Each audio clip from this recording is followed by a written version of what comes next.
दोस्तों, आज मैं आपके लिए एक बहुत ज़रूरी वीडियो लेके आया हूँ। ये जो वीडियो है ना, वो हर एक के मुंह पे ताला लगा देगा। हर एक बंदे के मुंह पे जो बोलता है कि वो इसलिए सक्सेसफुल नहीं हो पाता क्योंकि वो गांव में पैदा हुआ है, या फिर हिंदी मीडियम में पढ़ा है, या उस इंसान के माता पिता गरीब थे।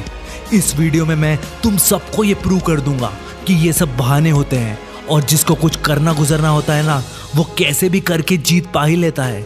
और एक बात और, मैं इस वीडियो में स्टीव जॉब्स, बिल गेट्स और मार्क जुकरबर्ग जैसे बड़े बड़े विदेशियों की बड़ी कहानी सुनाने नहीं आया हूँ। मैं अपने देसी लोगों के बारे में बताऊंगा जिन्होंने भारत में रहकर गोरों से ज्यादा पाया है।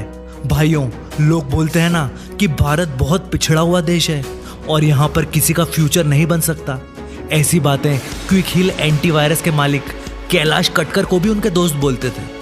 क्विक हील एक ऐसा एंटीवायरस है जो पूरे भारत में सबसे ज़्यादा बिकता है, और इस देसी एंटीवायरस ने मैकेफी और कैस्पर स्काई जैसे एंटीवायरस को भी बिक्री के मामले में पीछे छोड़ दिया है। लेकिन दोस्तों, कैलाश कटकर जिन्होंने क्विक हील एंटीवायरस बनाया है, पहले कैलकुलेटर रिपेयर करने का काम करते थे। आपने कभी रहीमतपुर का नाम सुना है?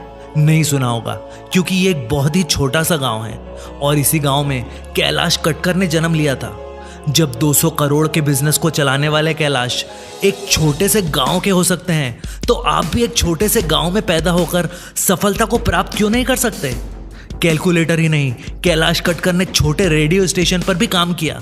वो कैलकुलेटर तो सुधारा करते थे, लेकिन साथ ही साथ इलेक्ट्रॉनिक्स के बारे में खूब पढ़ा भी करते थे। उनके पास उस वक्त काम तो कैलकुलेटर सुधारने का था, लेकिन उनको पता था कि आगे चलकर उनको कुछ बड़ा करना है, और इसीलिए वो जब भी समय मिलता तब सेकंड हैंड किताब उठाकर पढ़ाई करना शुरू कर देते।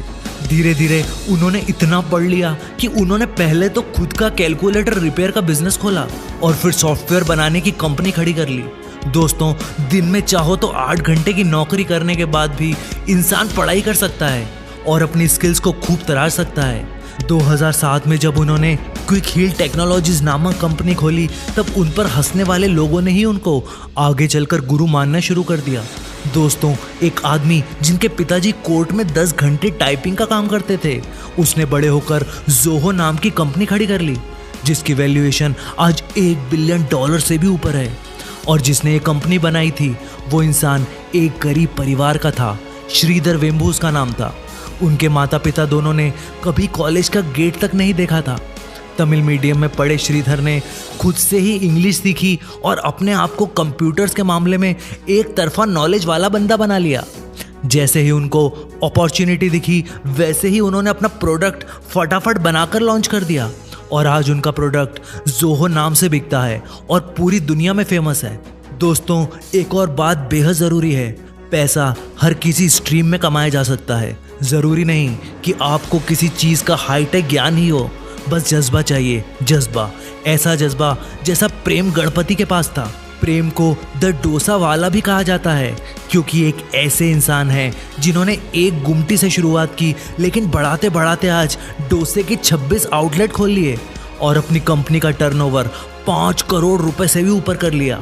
प्रेम को कोई हाईटेक नॉलेज नहीं था, लेकिन उनके दिल में वो जज्बा था, जैसा जज्बा आज मैं आपके दिलों में जगाना चाहता हूँ।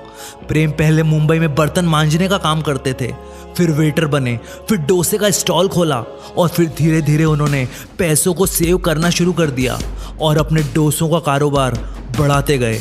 डोसे की क्वालिटी पर 0% कॉम्प्रोमाइज़ किया, और प्रेम ने अपने साथ कई लोगों को जोड़ लिया और 50-50% पार्टनरशिप करके ढेर सारी दुकानें खोल ली।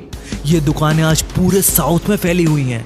अगर कोई आपसे बोले कि एक बर्तन साफ करने वाला बंदा 5 करोड़ रुपए का टर्नओवर तक पहुंच सकता है, तो आप बोलोगे कि फिर मैं भी कर सकता हूं। एक बाल काटने वाला नाई था जो बेंगलोर में रहता था। काटता तो वो बाल था, लेकिन वो लग्जूरियस चीज़ों का दीवाना था। साथ ही साथ उसका कारों के प्रति भी गजब का जुनून था। मैं बात कर रहा हूँ रमेश बाबू नामक एक नाई की।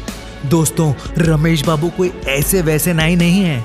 ये एक दिन के लाखों रुपए छापते हैं, और फंडा वही है, जुनून।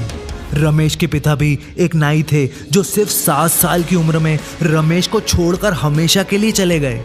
उनके पिता उस समय सिर्फ 5 रुपए दिन कमाया करते थे, और एक समय की रोटी मिलना भी उनके परिवार को मुश्किल था। रमेश के घर पर कोई पढ़ा लिखा नहीं था और इसीलिए रमेश को पढ़ने का चस्का लग गया। दोस्तों, उन्होंने इलेक्ट्रॉनिक्स में डिप्लोमा कर लिया और बचे कुछ पैसों से मारुति ओमनी का पुराना मॉडल खरीद लिया और फिर उस कार को रेंट पे लगा दिया। जैसे ही उनको समझ आया कि एक कार को खरीदकर रेंट पर बार बार चढ़ाया जा सकता है, वैसे ही उन्होंने अपने दोस्तों और रिश्तेदारों से ढेर सारे पैसे उधार ले लिए और उनको कैसे ना कैसे करके मना लिया कि उनके पैसे वो जल्दी ही वापस कर देंगे। उनका जज्बा देख उन्होंने रमेश बाबू पर विश्वास किया और उनको कार खरीदने के लिए पैसे दे दिए। फिर रमेश ने एक के बाद एक कारें खरीदी और उसको फिर रेंट पर देना शुरू कर दिया और देखते ही देखते आज उनके पास मर्सिडीज से लेकर ऑडी सब कारें हैं। ऐश्वर्या राय बच्चन से लेकर अमिताभ बच्चन तक उनकी कारों का जरूरत पड़ने पर इस्तेमाल कर चुके हैं। दोस्तों, आपकी कंडीशन जो भी हो, आपका पास जो भी हो और आपकी मजबूरियां जो भी हो, अगर मन बना लो तो रास्ते निकल ही आते हैं। अपने अंदर जज्बा जगाओ और अगर वीडियो दिल से पसंद आई तो लाइक और सब्सक्राइब करो।